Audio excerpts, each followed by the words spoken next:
IVF start করতে দেরি, এটা কিন্তু আপনার একটি বড় ভুল হতে পারে।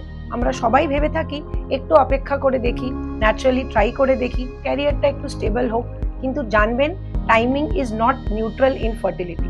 বয়সের সাথে ডিমের সংখ্যা এবং গুণগত মানটা কমে আসে, তার সাথে সাফল্য পাওয়ার হারটাও কমে আসে। যদি বয়স 35-এর বেশি হয়, প্রতিটি মাস ইম্পর্টেন্ট হয়ে যায়। অনেকেই আমাদেরকে এসে বলে, ইস ডাক্তার যদি একটু আগে জানতাম। জানবেন দেরি করা মানে শুধু টাইম লস নয়, তার সাথে বেশি ইনজেকশনস, বেশি সাইকেলস এবং বেশি ইমোশনাল স্ট্রেস। যদি আপনারা 6 থেকে 12 মাস চেষ্টা করেও প্রেগনেন্ট হতে পারছেন না, ডোন্ট বি ইন কনফিউশন। ডাক্তারকে দেখাবেন, নিজেকে ইভ্যালুয়েট করাবেন এবং সময় মতন চিকিৎসাটা শুরু করাবেন, কারণ in infertility timing is everything. নমস্কার, আমি ডক্টর শতাব্দী দে, বন্ধ্যাত্ব বিশেষজ্ঞ, নোভা আইভিএফ ফার্টিলিটি শিলিগুড়ির সাথে যুক্ত আছি।